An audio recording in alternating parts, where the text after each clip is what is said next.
What's up guys, it is that Panda Guy. I'm here again with another video, and today we're going to be looking at the patch notes that the devs had kind of put in, and we're going to check it out, talk a bit about it, and explain what some of these are. So the first one is a new aid station feature.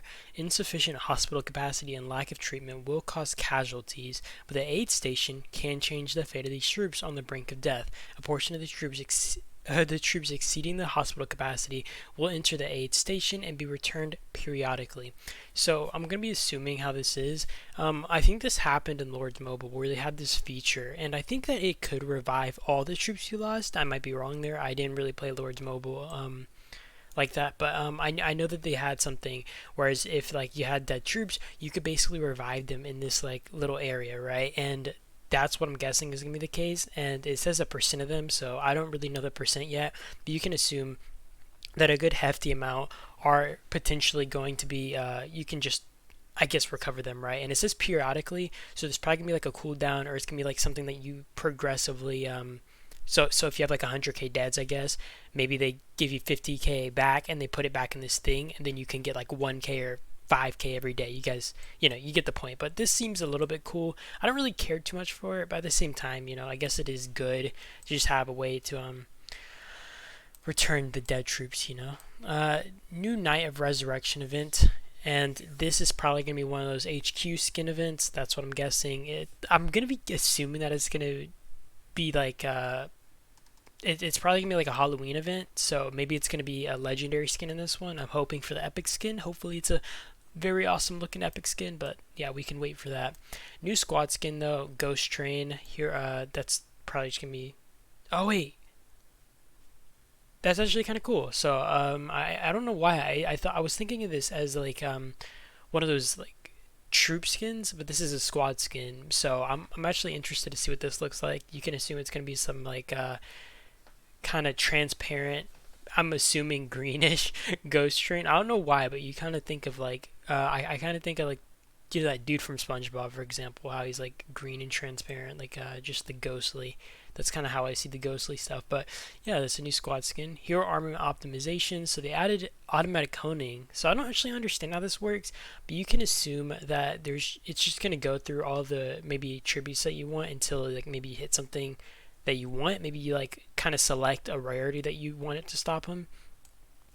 Optimize regular advanced honing UI. Don't really understand what that means. You can choose how many armament fragment choice boxes to open. I don't really get this because I feel like you already have the option to do that unless I'm missing something.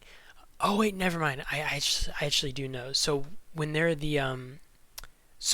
like the random boxes, I don't think you actually get a choice on how many to open.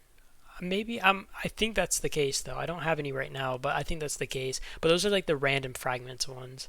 Alliance building optimizations. You can remove garrison squads from alliance buildings, and this is amazing as this is something that we had requested over a year ago. I remember requesting this. I remember other people requesting this, and the issue is you'll have people join. Like I think the biggest issue about this is when people join from, let's say, 5 minutes away and you're getting swarmed on your building, that like 200k troops maybe kind of occupying those like 200k slots in the tower or the building or whatever can be very vital, and they can make your trades that much worse. So not being able to send that kind of thing back is very inconvenient. So this is really nice, and I'm going to assume that it's only going to be left up to leaders and maybe R4s, for example. I'm not really sure how that's going to work, or maybe it's going to be specifically for the garrison captain. You can garrison squads in alliance buildings after the construction completes. I don't understand what this means. I'm guessing that so after you build something, usually it sends your troops back right away. I'm going to guess that maybe the troops stay in the building, because what ends up happening a lot is you'll have like a player send one squad or one troop, and they'll just tap the building right after everybody leaves, and it'll put it on fire or something. So that's what I'm gonna guess. This is kind of implying, but I'm also not 100% sure. Improve prompt for changing squad leaders when garrisoning alliance buildings. I don't understand what the change is going to be, but I'm looking forward to that. I mean, I don't really have a problem with the current way to change garrison leaders, but I guess we'll see. Privilege subscription optimizations, new privileges, which I guess we will have to wait to see, and optimized UI. Added mass deployment feature once your headquarters reaches level 15. I'll kind of explain how I think this is going to work, because this actually was recently implemented in Rise of Kingdoms. The thing is, I'm not a big Rise of Kingdoms guy, right? Like I watch some Chisgul now and then just cuz, but I'm not like like I don't watch it like avidly, right? I don't watch it a lot. But what I'm gonna guess is, you know how there are presets for squads? I'm gonna be assuming that they're gonna have like a preset, so you can choose all your marches that are already preset here. So maybe if you have all, maybe if you like have all 5 of your green squads right here, for example, or your blue, you know, kind of numbers here, I can preset all of these, and then what it'll do is it'll send them out. But in Rise of Kingdoms, what it does is, and I'm not sure if this will be the same here, it sends them out, but it takes a minute. Like it'll like replicate how fast the actual human would do it. So it sends the marches out like at this speed, right? So you get 1, 2, 3, 4. It doesn't all do them all at once, which I think is kind of needed because you don't want people walking right past your base. You just have them pop out all 5 squads. But then again, I don't know. I wouldn't mind that. I think this is very convenient. Like these type of features are massive, right? Like I don't know if people understand how massive that is, but I feel like that's something that's so time consuming. Sending out marches, especially when you're fighting, like taking this extra time to click click click click click is very inconvenient, and being able to just one tap have all your marches out is so convenient. It's going to save so much time, and it's going to just be one of those like it, it's just going to be one of those things that I love. I just love it. Added world channels, so there are English chat. I'm guessing that they're going to add a whole world channel for everybody. I don't really understand if that's going to be the case or not.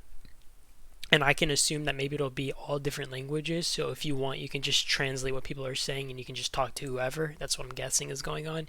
I'm assuming there might be multiple channels because I feel like putting everybody on one channel is going to be very chaotic. You know what I mean? If you have like, 100K people on one channel, for example, that thing's going to get like spammed to hell. Added mail sorting in report mails for clarity. I don't understand how that's going to work. I can't really like say anything on that because I don't really understand. I'm guessing that you're going to be able to just move your mails around or whatever. I don't really know, but interesting, I guess. Might as well add these new updates because they all seem like they're going to be pretty useful in some sort of way. Like I don't know what the saying is, but it's like one of those things that just adds value to your life without being like massive. Optimize spawn mechanisms for hive minds, zombies, and resource nodes on the map based on Regina progress. Only level 4 or higher nodes will spawn in level 2 checkpoints, and only level 4.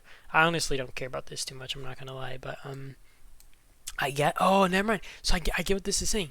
So only level 4 or higher hive minds will spawn in level 3 checkpoints. So if you have like a ton of level 5s and stuff in like zone 3, or sorry, level 2s, level 1s, level 3s and all that, it's only going to spawn, I don't even think there are any hive minds, or I'm tripping, but it only spawn like certain level hive minds and I guess resource nodes within some zones, so it's not kind of bloated with a ton of useless nodes that you don't need. That's actually pretty nice. I think that's like, just one of those things that's going to really make a difference and not, kind of annoy you constantly. Top commander optimization. If a commander's buildings and technology are both maximum levels during the top commander event, they can directly receive all rewards for phase 1. And can I tell you guys how amazing this feature is? Because I have this issue a lot, and it's not on this account, but I've had like on other accounts, and even this account sometimes, like I've maxed out my buildings, so my only method to kind of progress is going through the research lab, and it is sometimes annoying.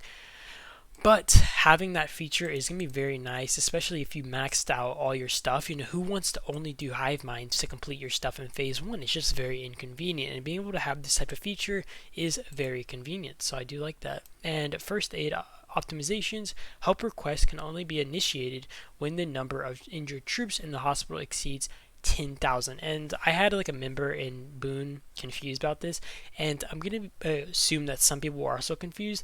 I do not think that this is going to be referring to healing itself, like healing in general. Like I would hope not, because if you can only heal like over 10k troops, that is pretty stupid. But I'm assuming that this is referring to that event that happens after Island Raid and Dark Seal, so people aren't spamming maybe 10, 20 troop heal requests, right? And then you're wasting all your little, I forget what they're called, but those little token things that can help heal people's troops. You're not wasting all those things trying to help people heal during this event for like 20 troops. But yeah, that is it to the video. I kind of talked about everything there. I think the most exciting thing for me is going to be this March thing, this mass March auto deploy feature. I also think being able to remove garrison squads from alliance buildings is going to be a massive feature. So I don't know, you guys give me your thoughts in the comment section about this. And yeah, I do appreciate you guys as always for watching. I hope you guys enjoyed and hope I covered everything that you guys were interested in hearing about. So yeah, I do appreciate you guys, and I'll see you guys in the next one. That is it.